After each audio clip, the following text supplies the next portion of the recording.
What's up, everybody? It is Saturday. Woo! Mike Johnson, Yellow Buffalo here. Good to see you on the channel.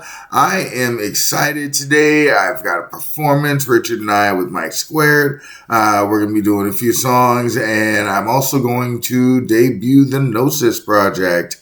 So people are going to hear the champ. Let me go ahead and get that going for you so you can hear this, because this is my jam. Oh wait, no, you've heard it before. I sent it on one of my last videos. But I am just happy, super happy that we can go out and celebrate and express our emotions and be out there for the people. See, because even if people want to assume that music is, especially rap music, is supposed to be dominated by masculinity and toxicity and violence and hate, they're wrong. You know, doesn't mean that I don't have some pretty rugged lyrics myself. But the fact is, I don't rap about violence in as much as when I say something like records always spinning, it's about your ending. You know, it's not about me killing somebody. It's about the conversation in my mind ending, you know, without me dying, obviously. Because I feel like that's what we're here to do right now. We're here to get all the subconscious unhealthy thoughts out of our heads. Okay? Say, whoa, you know, you look at it, right? Let's say that this is something, and let's say this is you. All right? You look at it and you go, whoa, that's not me. I don't want that. And then you talk to it.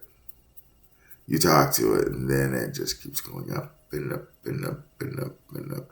Because it's losing density. It's losing weight. It's losing power. You know, this is the reason why I am where I am with my mental health. Because, you know, there was a point where... Okay. So when I first started experiencing the conversation, it was scary. It was really scary. It was mainly me as I was going to bed and hearing some of the scariest stories I could possibly ever hear. But you know, the interesting part about that is, and I learned this over time, they're not saying anything that I don't already know. They're not talking about things that I don't already know. You know, they mentioned, and I think they may have said it in a different way, but they mentioned the Deathly Hallows, you know, from Harry Potter, you know, and they were talking about... basically, they would come in and kill people every night. And then they would, you know, the people would wake up not knowing of the torture that they were experiencing. So, you know, they take a little bit of something that I know and then add a little something else in. And then it became scary. It became really scary. To the point where I was like, no, don't harm all those nice people. I'll take it on. I'll take it. Because I couldn't see just regular, everyday people being tortured like that. You know, having their soul being tortured every single night. That's not something that I could even imagine letting someone go through. So if I have the power, or what I felt was, if I had the power to stop these beings from harming these people, then I'm going to do it. You know, this is something that a lot of people may not understand.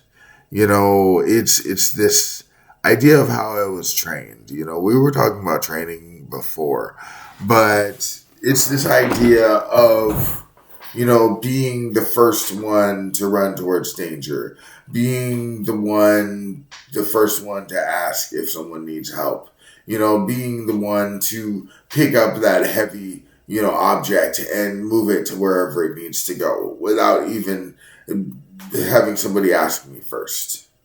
You know, I was raised, like if I were to have done something, you know, and this is as I was getting older, you know, in my teens, etc. You know, if I were to do something that was expected of me, and I were to go and say, "Hey, look at what I did! Look at what I did," they'd be like, "You know, that's expected of you, right? Am I supposed to give you praise for something that you were supposed to do anyways?" So I had to learn to give myself praise, and you know, I want people to know that there were a lot of adults in my life. You know, anybody who is watching this that knows me is gonna say, "Well, wait, is he talking about his biological mom? Is he talking about his foster parents? Is he talking about his extended family? Is he talking about?" I'm talking, you know, when I talk about things that adults have done to me, it's just general, in general, because if I go into specifics, then this is going to be a completely different story. And I'm not sure I want to go into that because I'll say this much. If somebody tells you that you're dumb when you're growing up, as you get older, you're going to believe it. You know, you're going to stop. You're going to stop putting yourself out there. I'm trying to remember the word. See, it's called thought blocking, what I'm experiencing right now. They're trying really hard. You stop applying yourself. Oh, I'm hearing that what they want me to do is make myself look like an idiot as I'm talking on this camera. Oh, well, we already know that YouTube has had plenty of idiots. The internet has had plenty of idiots. And I think my stuff is a little too boring to get viral like that. I don't think I'm getting excited enough for anybody to want to, oh, look at this dumbass here.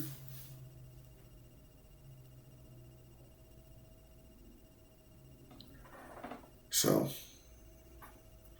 when you are told that you are dumb, when you're told that you're fat, when you're told that you're ugly, when you're told that you'll never amount to anything, when you're told that you're, you know, a criminal, these things, or a sinner,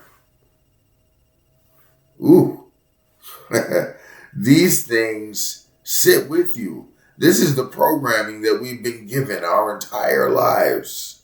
You know, so you're told you're you know, perfect one. You're a sinner. You're a sinner. You can never live up to what God wants you to do. You are never going to be good enough. Okay, people forget about grace. They forget about grace, but that's the reason why. That's the reason why people act the way that they do. Is because they are told that they are bad people from the beginning. They're told that they have no choice in the matter and that they are being controlled by something that has been a thing long before they were even thought of. You know, and I just want to get out what it is that I want to get out. Because I'm going to tell you, when I go to this thing today, I'm going to see people who are loving. I'm going to be seeing people who are caring. I'm going to be seeing people who, want to bring positivity into the world. I'm also going to see people who are vampires, emotional vampires, energetic vampires, psychic vampires, who want to feed off of whatever, depending on who it is, but they're parasites. And I know that there are always going to be some in a larger group, infiltrators, like we were talking about a couple of days ago. So when I go in there, giving my best, being my highest, being my most positive, there will still be people out there who are doing the opposite. And it's because they feel like they can get power that way. So I have to prepare myself every day, and I'm like, I'm just going to be nice. I'm just going to be a decent person. It's like smudging would take any energy that I have and just, so I don't want to smudge. I know one of the sisters that's there, she burns copal, and sometimes I'll go up and I'll smudge myself. And that is a nice appeasal. That is a very sweet, yummy smell. That is a nice appeasal to the spirits. Give a healthy greeting. Because that's what we're in the midst of. Spirits, when we gather together, want to be a part of the excitement. They want to be a part of the fun. And that is all well and good, just so long as they're not trying to siphon off of our energy, siphon off of our minds, siphon off of our strength. Because there are people out there like that. So I have to arm up, and people are, oh, what, you're going to bring this, you're going to be, no, I'm talking about spiritually. I have to arm up, because I see things, experience things that a lot of people don't see and experience.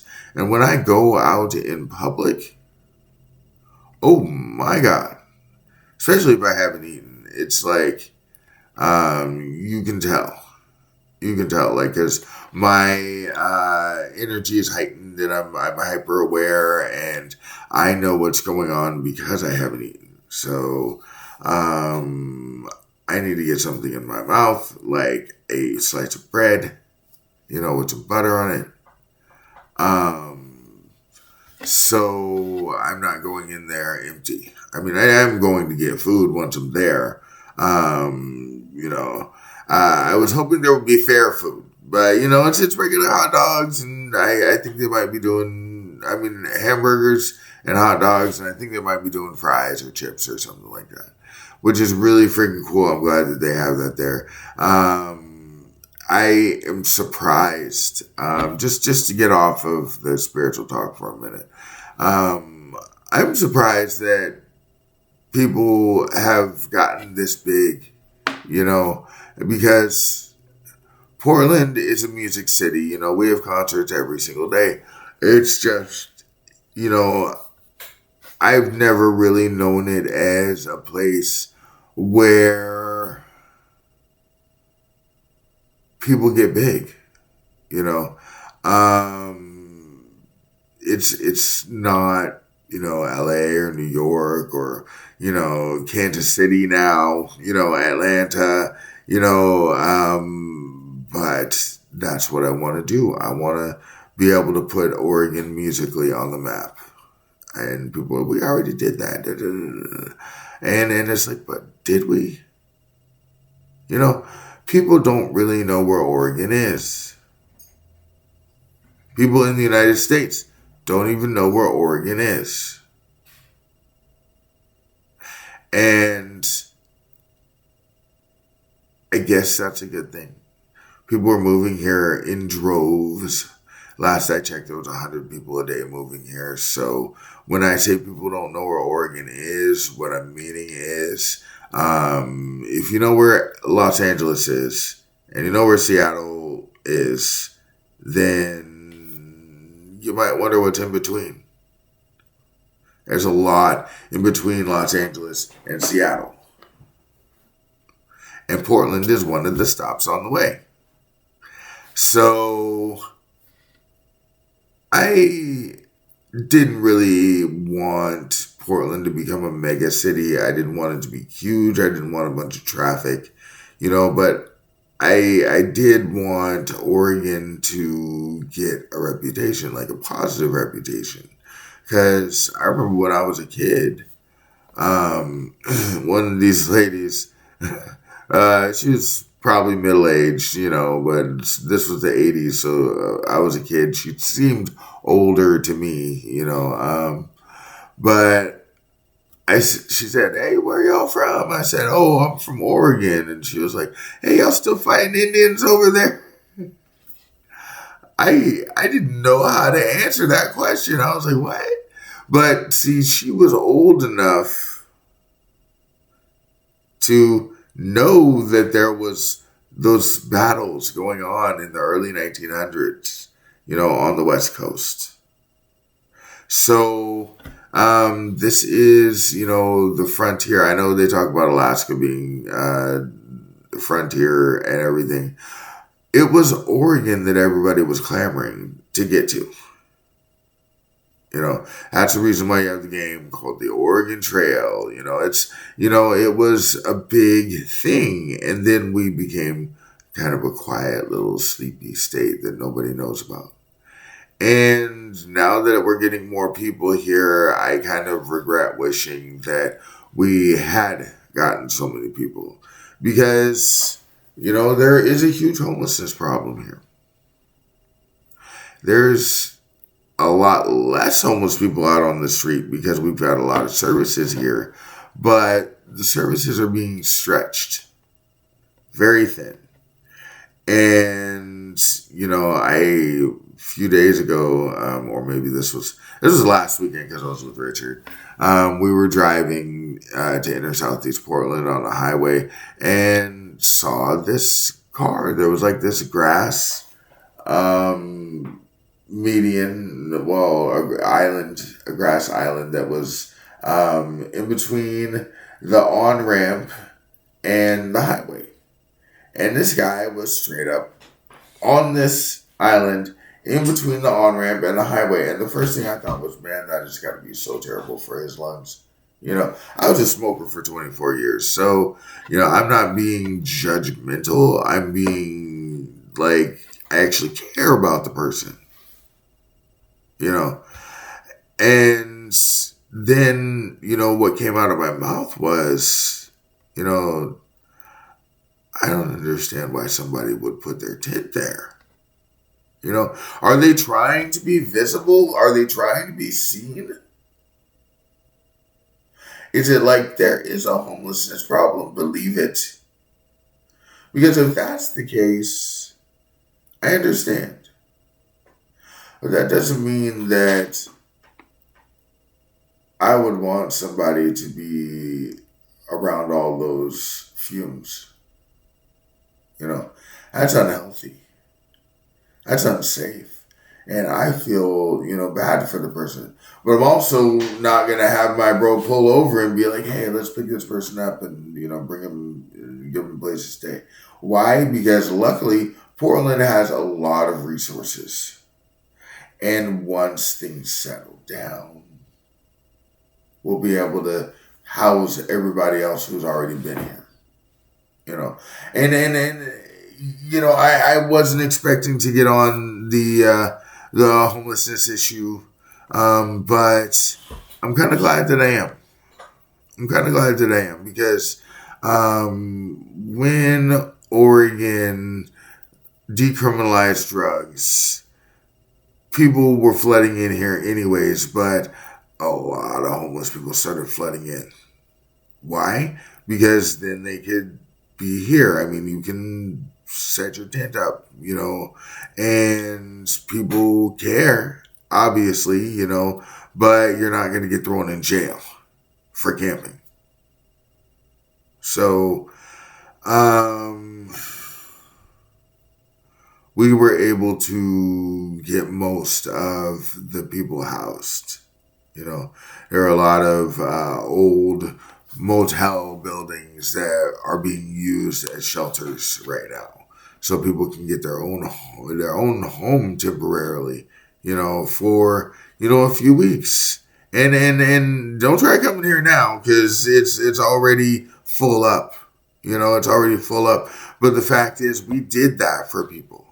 And I am really happy that we were able to do that. I will say, though, we saw some really messed up stuff as a city. That was, people would talk about Skid Row, and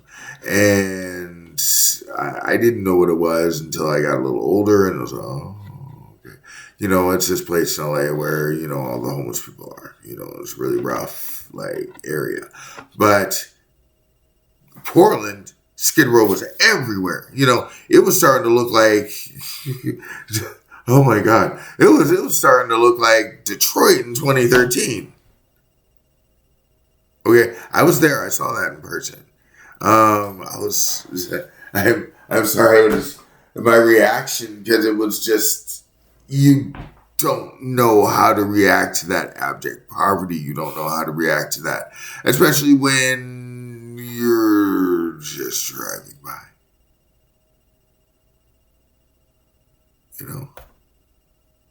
I think people feel helpless. It's like these problems seem so big, but they're really not that big. We've got buildings here in town that are empty. Let's revamp them. Let's remake them so that they can house people who don't have places to stay. They're doing that, little by little here in Portland. We should do that everywhere.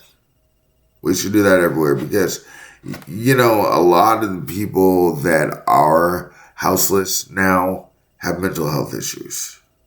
And these mental health issues are simply because people are waking up, but they don't know how to properly. People had to go into schools and learn for entire lifetimes to be enlightened. People had to leave their homes, leave their families, leave their culture, leave their experiences to gain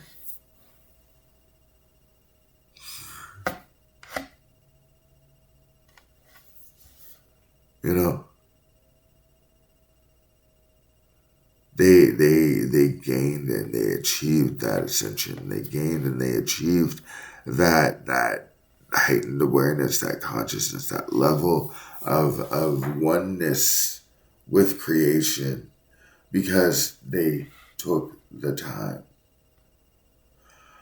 But now it's just coming upon us.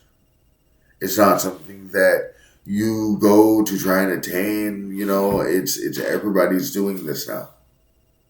Everybody's starting to see what's on the other side of the veil, experience what's on the other side of the veil, because the veil has been lifted. And I like that I'm able to just sit and talk.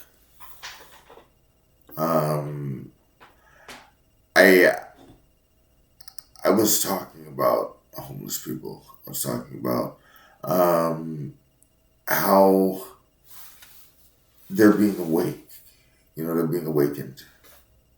But the problem is, if you don't go the right path when opening up your chakras, when releasing your kundalini, when spiritually ascending, then you're going to deal with some serious mental health issues. And this is the reason why everybody's going through this right now. Okay. I was so focused when I was younger on opening my third eye. I wanted to be in connection with spirit. I wanted to be a medium. I wanted to channel. I wanted to do all these things. I wanted to be a spiritual leader. I saw these pastors and medicine people and I was just impressed. And that's what I wanted to be,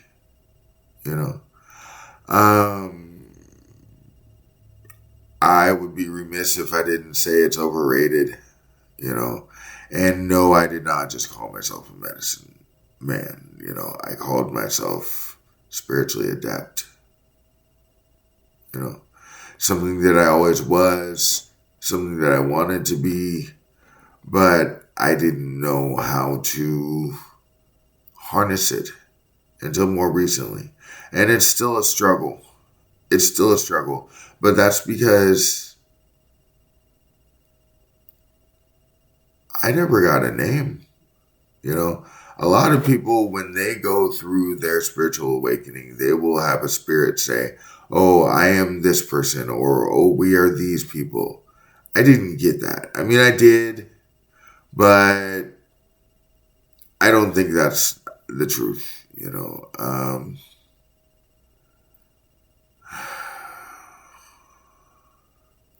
I guess I could spend the last couple of minutes talking about this.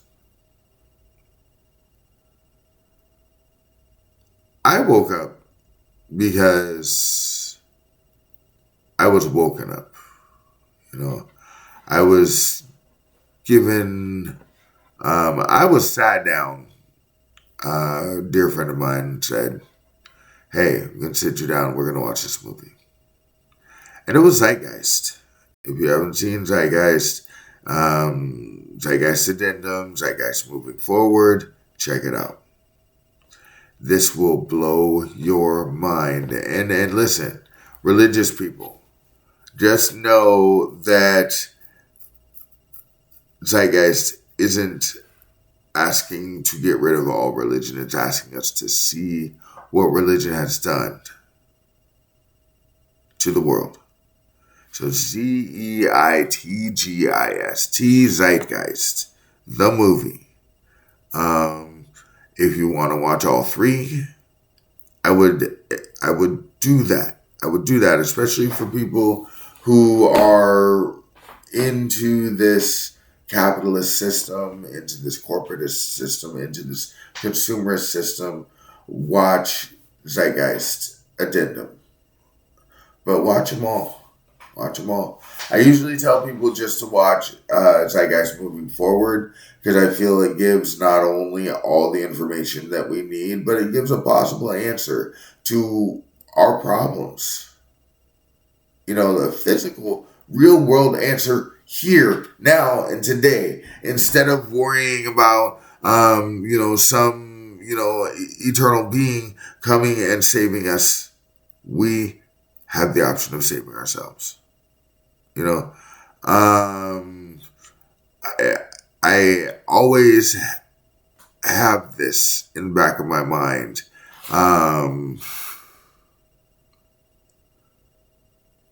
Let's get together to fight this holy Armageddon.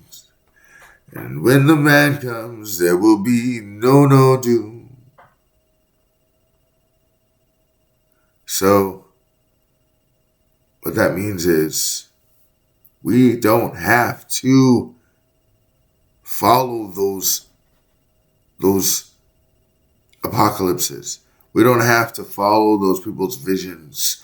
People have visions. People have, dreams. People have, premonitions. But you have to know that you don't have to force it to come true. You don't have to force it to come true. That's just like the visions that I had, and I was younger, so hopefully this is something that, I don't have to ever experience. Those dreams where I was having to, I was having to guide people through a war torn area so that they could get food.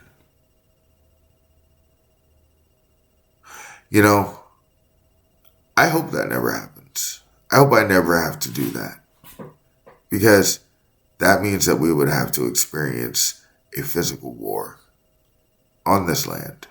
Or I'd have to go somewhere else. Which, I mean, if I were to know a land well enough to, guide people through, be all guerrilla about it, then okay, But the fact is, we know that there's a lot of stuff that needs to be fixed. We know there's a lot of stuff that needs to be healed. And we have answers. So instead of looking at the problems like they're unsolvable, know that there are solutions. There are solutions happening right now. I remember 10 years ago, and I know I'm over my limit I give myself. I remember 10 years ago, I would look, maybe 15 years ago even, and they would talk about these food towers that would grow hydroponic food. Instead of using soil, it would be these giant towers of food. And guess what?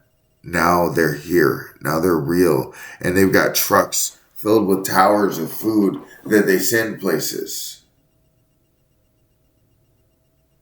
These things are happening. They're building cities that are more ecologically sound.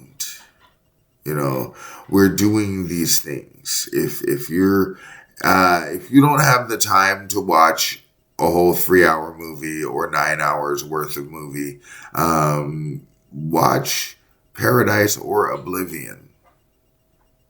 Paradise or Oblivion. It's put on by the Venus Project, which are the same people that put on Zeitgeist, them in the Zeitgeist movement.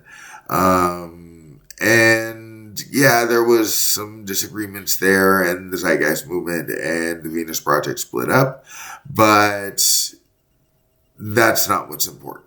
It's the ideas behind it. Jacques Fresco, rest his soul, had been talking about these things since the 70s and a way to better our lives as a whole.